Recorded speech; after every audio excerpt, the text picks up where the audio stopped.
Good evening, welcome to SHOWstudio. This is a new season, Autumn-Winter 19. New York Fashion Week is in full swing, can we say that? And this is the first panel of the new season. So we decided to start with Gabriela Hearst. We never really covered or talked about Gabriela Hearst, but I thought it was time to discuss this brand that's growing quite fast, of this woman who originated from a ranch in Uruguay, came to New York, married into actually American aristocracy in a way. But she's been around as a designer for a long time. So I'm going to say all of this after I've asked my panel to introduce themselves, starting for Gianluca. Hi, I'm Gianluca Longo, style editor at British Vogue, and I'm very happy to be here at SHOWstudio.com. Oh, I'm happy to have you. I'm Charlotte Roberts and I'm a stylist. I'm Levi Palmer and one half of British label Palmer Harding. I'm Harriet Quick. I'm a writer and journalist and contributor to British Vogue. Thank you very much. And behind us, you will see a lovely Beth Fraser, who's one of SHOWstudio artists, illustrators that regularly work with us. And she's going to illustrate one of the look of the show. Actually, her art seems to be collage. So she's collaging, as we speak, one look of the show that we will see soon after my introduction. So Gabriela Hearst. Gabriela Hearst is known to be a sustainable designer.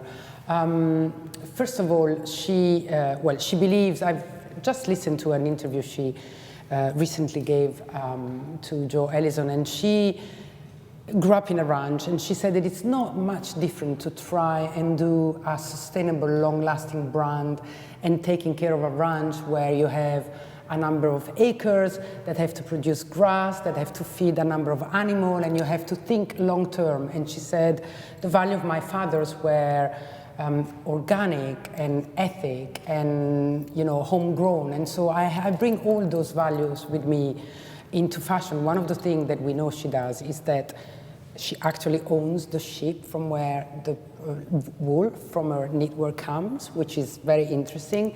The brand is going completely plastic-free this year.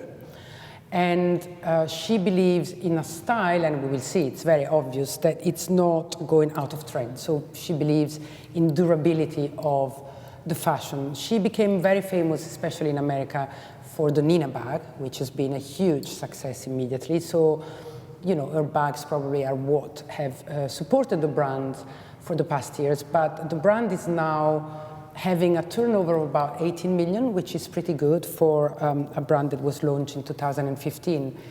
But Gabriela Hearst was designing another brand that she owned before called Candela from 2004. So she's not a newbie, but Gabriela Hearst, her namesake brand, is much newer. So I don't know if you guys want to have something to say before we go through the show with our audience, or... I mean, I did a bit of research on Gabriela beforehand because I've heard the name and we sell at a lot of the same places that she sells. I thought the sustainability is obviously a very hot topic right now. Looking at her design history from Candela, and apparently from my research, she still gives creative consultancy to it. Yes. I think it's quite interesting that the ultra-luxe side of her design acumen takes the sustainable approach, but the Candela doesn't, from my knowledge. And I wonder if there's an honesty behind that, or a PR market, or a PR perspective behind it. And was one of my, I guess, alarm bells to begin with, is where did Candela stop and where's the honesty from Candela to Gabriela Hearst? That's interesting. What do the other think? I have an opinion, but I think it's interesting that the rise, as you say, Mimma, has been quite sharp. 2015 to now. She's got a shop next to the Carlisle. She's seen as the poster girl designer for sustainability, which I think her type of sustainability is present, it's real, it's measured, but it's nowhere near the levels of which maybe Stella McCartney might operate. Certainly not using recycled polyester or vegan leather. Or etc. So it is quite a limited there, but it's present, as it is in many brands nowadays. I think having interviewed her, what I did find really interesting was just her attitude to clothes and sort of growing up on that ranch in Uruguay, which is a very sparsely populated country anyway. There's more sheep than humans. Yeah, than humans, yeah. And there wouldn't be a shopping mall or shops you could go to. That would be like a day's trip to get to Montevideo. So actually what she grew up with and her family grew up within their own closet and wardrobes were really things and pieces that you would grow up with and that you would darn or mend. And I think it's that attitude which I find really very compelling, actually, and I think is very real within her approach to a wardrobe. Yes, very well said. I think, and I'll give you the floor immediately, but I think that one of the appeal of Gabriela Hearst brand and woman is also this thing that has not really happened to New York yet. So it's this woman who comes certainly from wealth, because she comes from a big ranch, etc., and refinement, and brings some values that they had there, the nature, the fact that 2 hours from the first town, which is so different from the bustle of New York, and I think that was one of the things that happened, and probably it is a little bit of a PR stunt, but it's still better than nothing, I think. So what she says she does, she does. Yeah. So that's honest. I don't see it as a PR stunt. I mean, I suppose nowadays the way fashion is going, you have to have a storytelling, especially if you're not a big brand with a lot of money for advertising, or you can communicate your brands with the pages or big campaigns. If you have a storytelling, whatever it is, then you can succeed. And I suppose it's actually a very beautiful storytelling. Actually, I really like to hear all the. But it is PR. It is a PR, but it's everywhere else. I mean, it's any other brand who's got something to say, whatever it is sustainability, or whatever it's recycling, or whatever is where they come from, or where they studied something completely different before becoming fashion designers. If there is a story to tell and it is believable, then I suppose it's a very modern way to make fashion today. That's why maybe we're talking about her in a way. And then looking actually at the clothes, they're rather beautiful and timeless. So she's putting together this very hot topic of the moment, that is sustainability, with a timeless fashion. And I think it's a winner. Yeah. And I'm going to go back to the timeless immediately, because I want to say something about that too. But what do you think, Charlotte? Well, I just think there's like an inherent oxymoron in like sustainable luxury, isn't there? Do you think so? Well, yeah, if you're selling like designer, I don't know, like as much as she's kind of like making nods to it, like you were saying, Levi, about, and obviously she's, going plastic free from April this year, and she's very focused on kind of sustainable packaging and something, but then how are the bags made? Where I don't know. I do have some skepticism. There was also to the point with her eco-friendly packaging, which is apparently decomposes in 180 days. What's the carbon footprint behind that eco-friendly packaging? But so you can't win in a way, because to go back to the oxymoron, I think luxury can be much more sustainable than high street. There's much less waste. There's durability, which is a big part, because the waste is even worse than the carbon footprint. So, but can we give kudos to someone for at least trying? No? See, I could if she had tried the same thing in Candela. But maybe she changed her mind. Yeah, but it was still her label. Yeah, but she said her father passed away in 2010 or 12. And that's when she had to start traveling more often back to Uruguay, because she was supposed to take over the ranch. And she said, I couldn't give up what I was doing here, so I started going back and forth. And that's when I understood many things.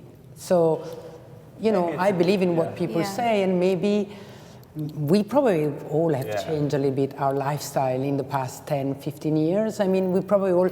So I also thought, and that's why I was happy to do this, because it's a little bit thought-provoking. I was thinking this morning, like, how much sustainable is sustainable? And it ain't Stella McCartney for sure, or some ethical fashion. But it's probably for New York, it's probably one of the most vocal about that.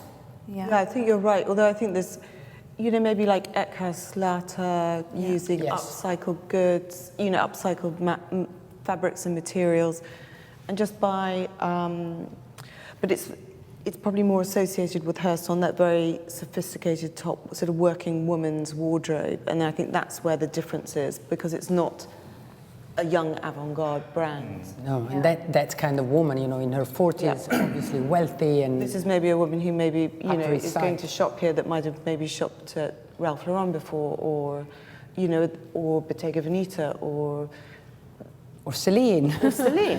Or, you know. Yeah. But let's talk about that. Maybe we should do that while going through. So can we see the collection from look number 1? There is, for sure, still this orphan space left by Phoebe. And you can see it. I mean, in New York, I could see it in Princess Huller very much. It was this morning, yesterday. But actually, this is the style that Gabriela Hearst always had. And what do we think about the collection? You know, it's very color neutral. From seeing her clothes in real life, they're gorgeous, like really tactile, Beautiful, desirable.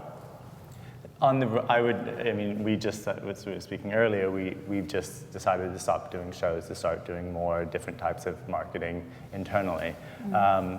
I don't know if this is a brand that needs shows, and I think having seen her lookbooks, they speak more to me as a brand than the runway. From a designer's point of view, I don't necessarily see the parallels. I see the same woman buying Celine, but I think the parallels between her and Celine are so far. Like, I would say Bottega Veneta is probably more of a Who? Bottega Veneta. Yeah, or the Row. Or the Row. Bottega Veneta, we have to see a new Bottega Veneta in a week, so maybe the new iteration. I expect. But there's not that oddness that Celine had, that Phoebe Philo had. No. That offsets it, that makes it. But it more could be the modern. same woman, that's It's what the I same mean. woman. It is the same woman, and I remember it's New York, so you know, for New York Fashion Week there is always an element of plainness in their collections. Plain or plain? Plain. Tell us what you really feel. Well, you know, the I woman mean, certainly got the same there is figure. You know, she's very long and slim, but, you know, which Looks is like a very her. Celine silhouette. You know, Yeah. it does suit taller women. But the casting is so, this is what I always think with brands like this, where the woman is like, as we're talking about, the kind of potentially Bottega Veneta, Phoebe Philo customer, like I would love if the casting reflected that somewhat. Like these girls are obviously amazing and beautiful, and there is like some diversity within there, but like how amazing would it be, like they have done in New York with like Eckhauslater and stuff, done like slightly more exciting casting that would bring these clothes to life slightly more, because they're obviously So very you mean beautiful. like body shape difference? Well, like body, or even just older. Like I don't see there are any some, of there these.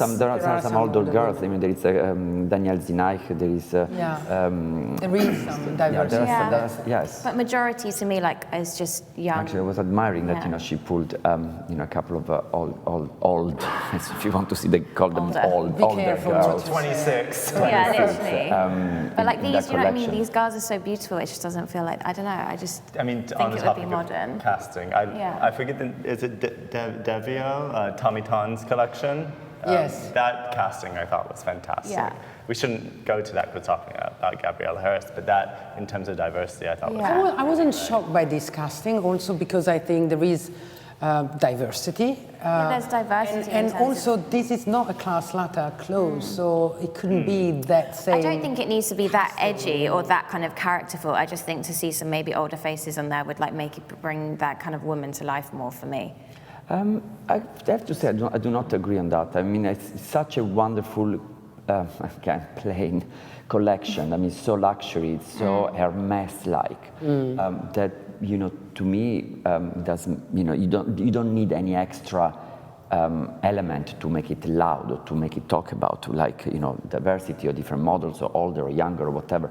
I think it's very much as you were saying before. Do we need a show for that? So at that point, you know, if we want to have girls walking with those clothes just to see the way they fit and they move, you know, it's better to have some normal, again, models to do that. I don't know. I wouldn't expect from Gabriela Hearst to be shocked by a weird setup or a different casting, to be honest.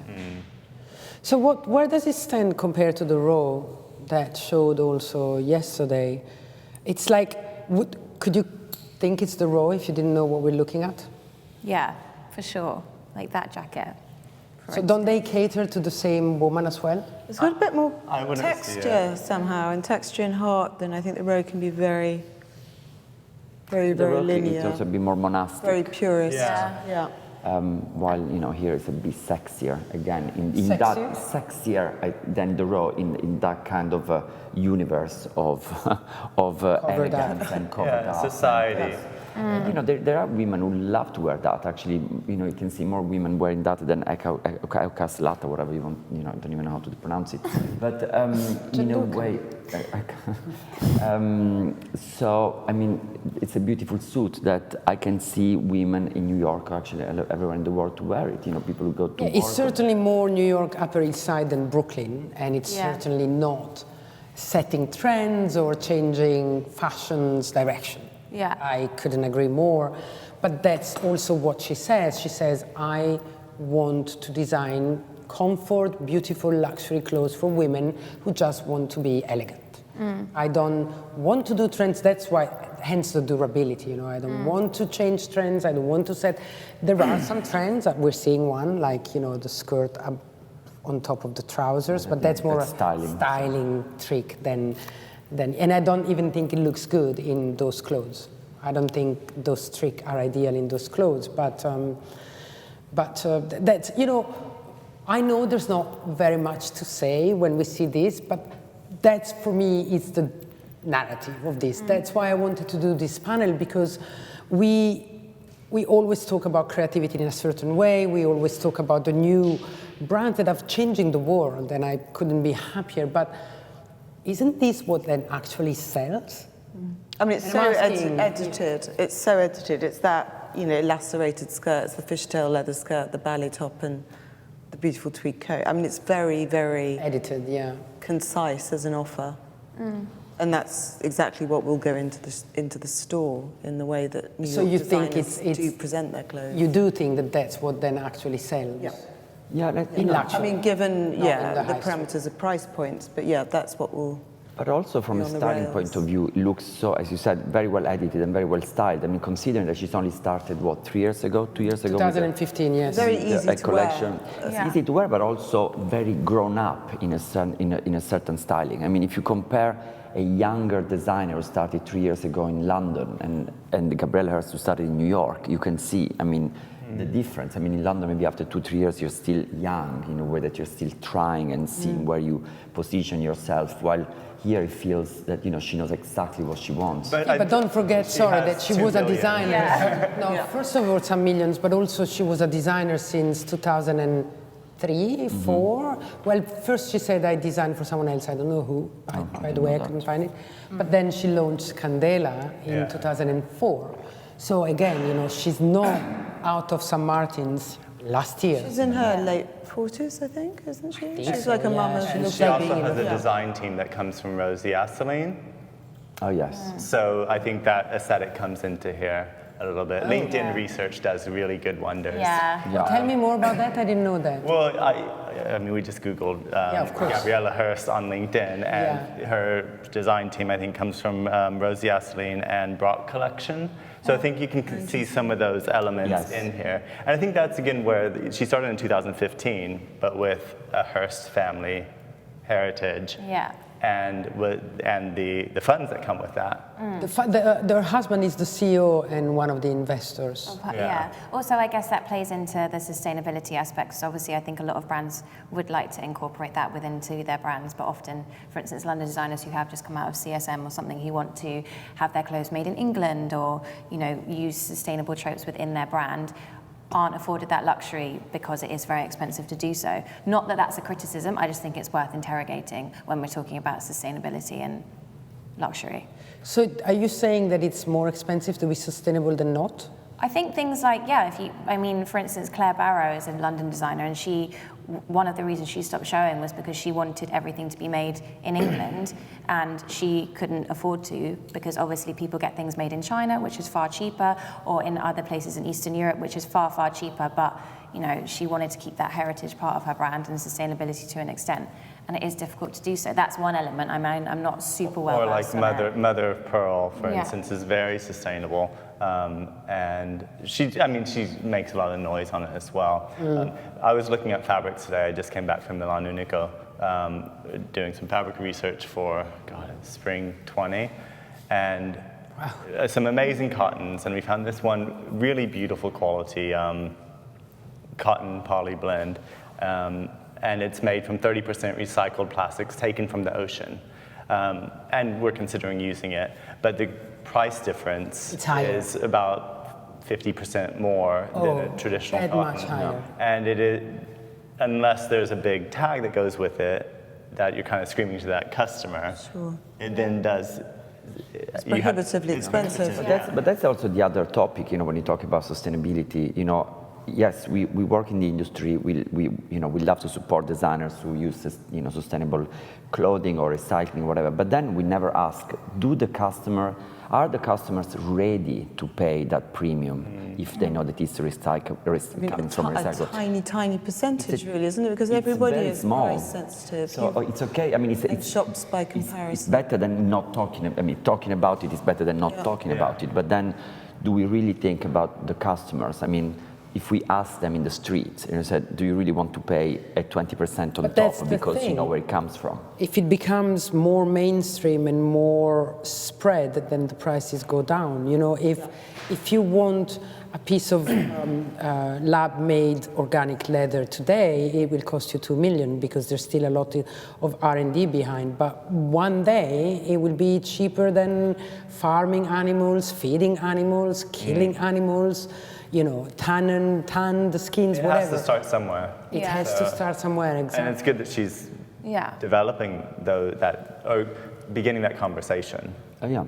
Well, I think the problem or the opportunity here is her leather. Her brand is probably more than 50% the bags and the shoes, and that's leather, and it's very luxurious leather, and it's not sustainable. We can't call leather sustainable, and Stella McCartney will say, "Whoa, Gabriela Hearst sustainable," but everybody sells leather, so now they're starting, but not doing fur anymore. They're starting.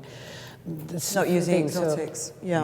Exactly. But and I remember Stella in an interview. She said, "There's always a where to start. Just stop using this or that chemical material, and you can do your leather if you want, but you can say no to a few things," which I believe it's a good start. Yeah, you're not going to win the war on your own. It's fighting small battles. Yeah. Yeah, what do we think about the fashion here? So someone said maybe it's not even needed to do a show, and that's also something I'm eager to discuss. I think almost she does need to do a show. She's just received that big investment from the investment arm of LVMH. Yes. Just opened that store. Yeah, LVMH invested last year, yes. It's good for the brand to have that presence in New York. Well, but also, here's my question, a little bit provocative question. When you see a gigantic Chanel show that costs $6 million, and actually they're Chanel clothes, as much as these are Gabrielle, it's not reinventing fashion, it's not, so what's the difference? The spectacle, isn't it, of a Chanel show? And I guess this is what you were saying, kind of. It also might be interesting if she did do kind of capsule collections, and maybe they were run through items where that would kind of fall into her sustainability narrative. I do know what you mean. It's like the clothes in real life are beautiful, but there I'm not overawed by a spectacle of a show. But that's not obviously what she's about.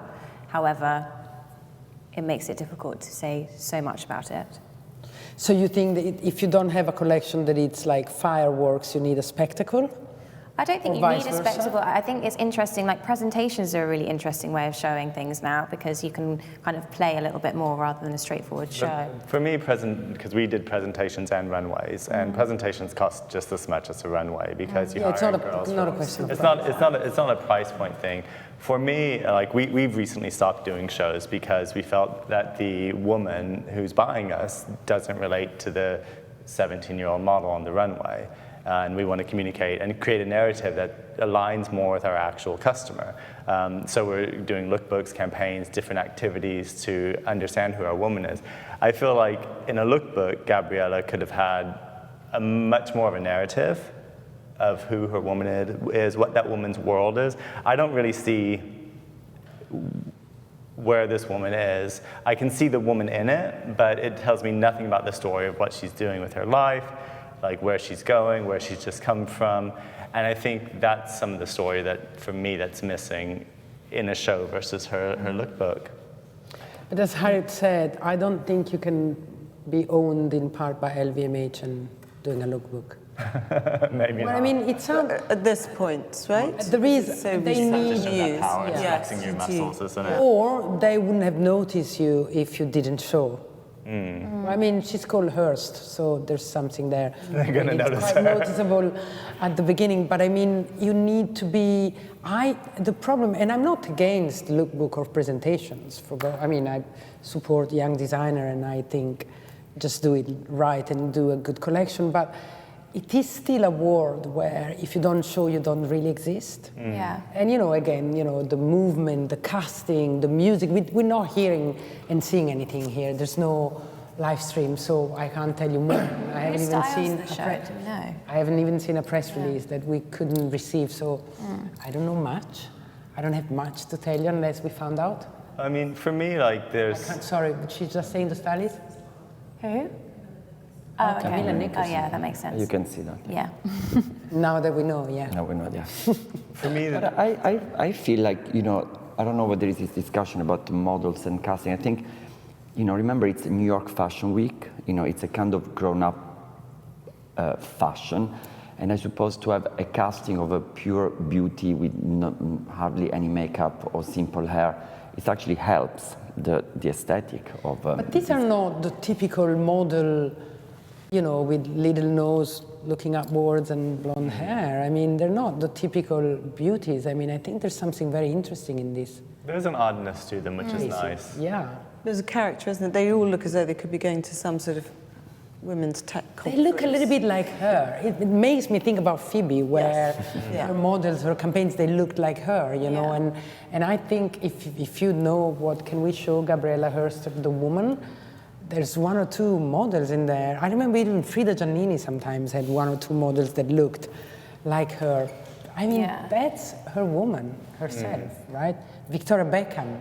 I'm thinking about, but there was some diversity in ethnicity and age, not much, but again, you can she's see, not changing the world. Yeah. No, she's not a disruptive brand, which I think is like, there's that kind of difference in the New York fashion. But she doesn't try to be. No, exactly. She's not that, so she's classic. But you're right, actually. Now I can see what you mean when, looking at Gabriela herself and the models. There is something about it. But maybe this is something to do with the women designers, with women fashion designers. There must be something, a little bit of themselves in the casting, or not only in the fashion, but when they reflect themselves. I mean, that's another thing. I mean, there are not so many women designers anyway. If you consider now, we mentioned Stella McCartney, Victoria Beckham, and her, and Claire Givenchy. Claire Givenchy, yes. No, there are. I mean, what's her name at Chloe? There are more, but Claire has always been working for brands, so always embraced, Chloe namesake, you and mean? Givenchy. Well, Yes, Stella, Victoria, models, Gabriela Hearst, women designers with their own Molly name Goddard, brands. Mary. Molly, It's all Molly women Goddard. They're as almost well, isn't like it? they're For sustainable. Grace soon. Yeah. Wales Bonner. Yes. Yeah. Can't wait. I think that's a very good point. When they design with their own name, then I'm sure they say, no, there's nothing to do with me. They're not only me, but there's something that comes out of a little bit of the heart goes into what they produce, what they design, what they want, the aesthetic and everything else. When you're casting someone, if they carry the same energy as you do and you turn them away, it's kind of like insulting yourself, isn't it? Yes. So. Yeah, that's a good point. I was also thinking, this is New York and it's the beginning of the season, and we know that in New York we never really see new fashion. I mean, fashion that changes the narrative, but it's not bad for me. It's very commercial, it's often very beautiful, etc. But I wonder, if you think about European brands that could be competing with this, again, Victoria Beckham. Now, of course, anything comes to mind, but Ferragamo I can see. Probably we'll see Bottega Veneta. Hermes. So Hermes. will this brand be successful in Europe? Do we need, is a stupid question, but does it have a chance here? Does it want to have a chance here? Is it an alternative to what we have here? I saw it at 5 Carlos Place recently, and it did look... At Matches? At Matches, yeah. and it did look stunning. And if it wasn't for the price point, I probably would have bought something myself. Is it really, really expensive? Not really, really cheap, I can tell you that. But I mean, is it as expensive as Celine was? Just a tad bit I think it's the same levels, isn't it? Yeah. So the high of the high. Yeah. Not quite as expensive as the Row. The Row seems like extortionate. Yeah, the Row is quite crazy, but Celine wasn't that far, you know. That's why I mentioned Celine, because compared to a Stella McCartney, yeah, I think it's like entry price points around 600 to 1,600. And the Nina bag is like 2,000, depending on the skin. Trouser suit, same level. So it's luxury. It's expensive. By the way, why has the Nina bag become so famous? I mean, why does everyone wants the Nina bag? I think it was the shape. Because it's cute, having that cute round shape, recognizable, and because it wasn't available. Talking about marketing, that was actually a fantastic marketing coup for her, because nobody knew about her, and then Nina bag, and then waiting list, almost like a Birkin. It's also by a woman in New York who looks a certain type, who appeals to the New York upper class. You don't see many here, that many here. It's very much an American phenomenon, isn't it? Harriet, am I wrong? Yeah, I think I don't see many. I mean, I've seen some. Out and about, no, not rarely. Maybe during Fashion Week, but not. It's not. Yeah, it's a cute little thing. Can we see a Nina bag? Can you find one, Joe, if possible? There she is, Meghan Markle with the Nina bag. Oh yeah. Right? Is that the Nina? Oh, yes, okay. Yeah. Oh, well.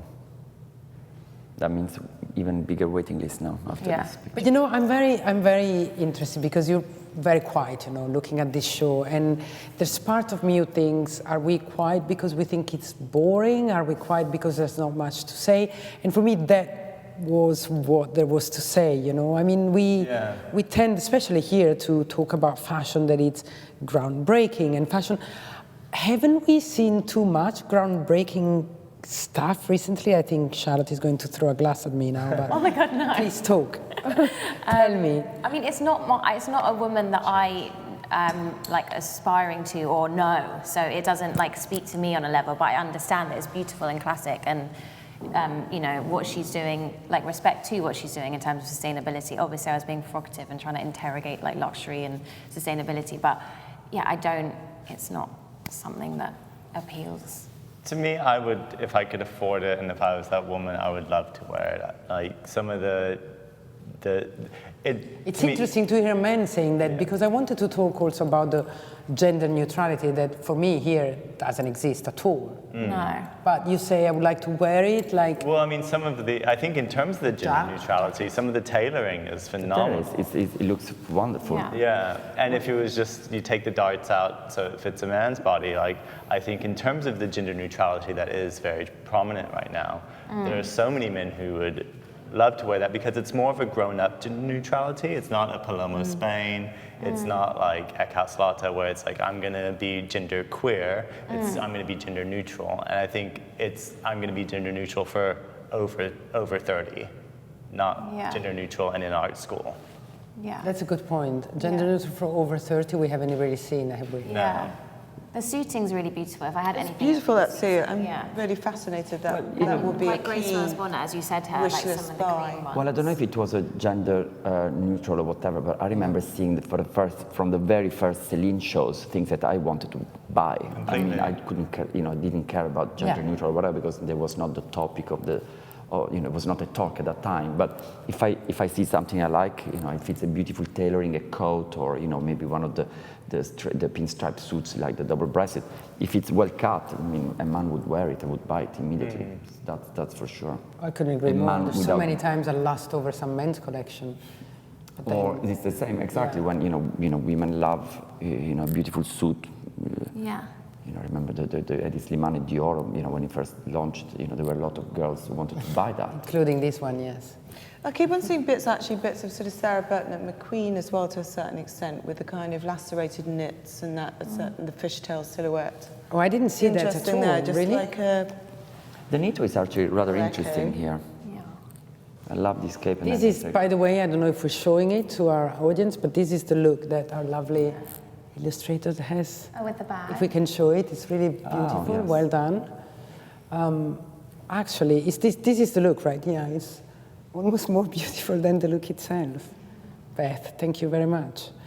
I would like to know from to Condé Nast, Alan, what your perspective, like if this was someone from the Condé Nast family, like how would that engage with your day-to-day working with a brand? I mean, obviously you're very neutral to it now, but let's say you worked for a Hearst publication, like what's the pressure that might be put on you? I don't think you can. I don't think you can risk that territory these days. I mean, because it's so open to criticism via social media, and open to any sort of we get criticized even if we say the little wrong word. By the brand, you mean, or by the publisher? But from the public, from the readers, or whatever. Public, so to expose a designer who linked to the family that owns a company, whatever, it would be very risky. For unfortunately now we are open to any sort of criticism, so you have to be careful, and I would be very impartial, for sure. Yeah. Yes. Do you think that she could receive criticism by any of the Hearst publications?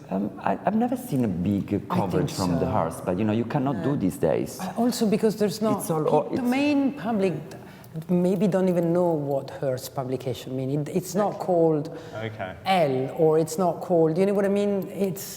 I think so, yeah. What do you think, Harriet?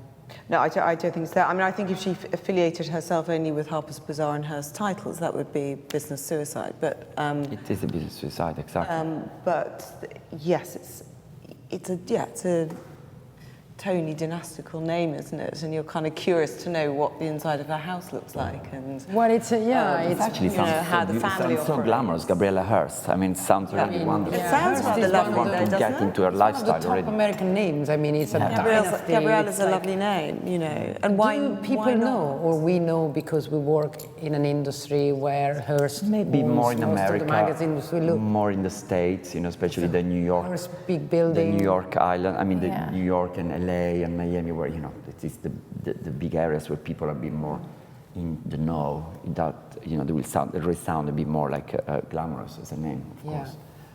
It would be the same, if David Lauren would launch his own, anything that comes from a big dynasty, the American. Well, David Lauren even more because it's already in the fashion. This is a transpollination of, but yeah, she's called. Like the brand is called Gabriela Hearst and not with her maiden name. I think she did look at using her own unmarried name, but I think I can't remember what it is, but I think it's quite difficult to pronounce. I have, it's double-barreled. I mean, the label would be yes, but don't. I mean, with all sportswear. Yeah. With all due respect, you launch a upper brand like this in New York and you married a Hearst, probably you would use that name, even if your name was A. You know what I mean? So. I can't blame her. I would for sure. Yeah. I mean, it sure helps, I mean, and it's her right. It's her name. She changed name, let's use it. And that's her name. Anyway, I think we said it all. Unless you guys have something else, but I don't want to force. I have to say, I'm actually really loving this collection that I'm looking more and more.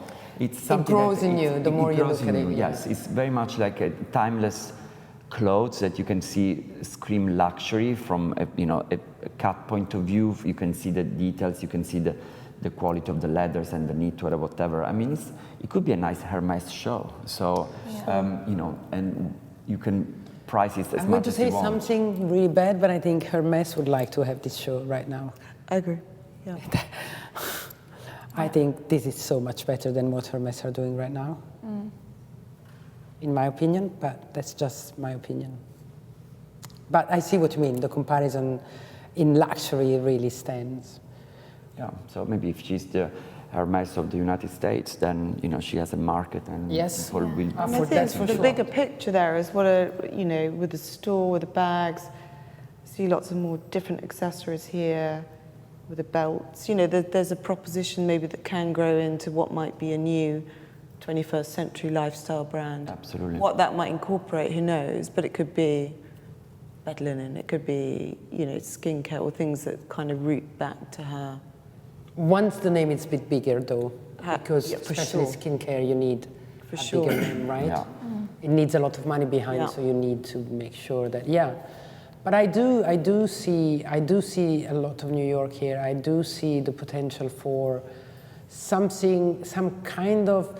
When I ask about Europe before, is that I see it more European elegance than that typical New York Bertha Goodman kind of woman. So I think if women are a little bit more fashion forward in New York and they have the money, that could be one of their destinations.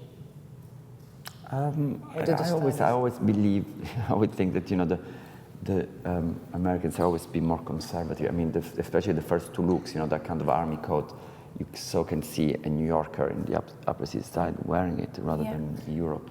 But in the European sense, I think like it's a bit more understated wealth. Whereas like at the Michael Kors, there'd be a gigantic sable fur collar on it. Yeah. You know, and so I think it's European, not necessarily in its like forward thinking, in its class. but it's almost Parisian. I think so. You don't think so, right, Gianluca? I see some French, There's some French understated yes. luxury in here. It's like Sandro. Anyway, well, thank you very much, panel, and stay tuned for many more to come. Bye.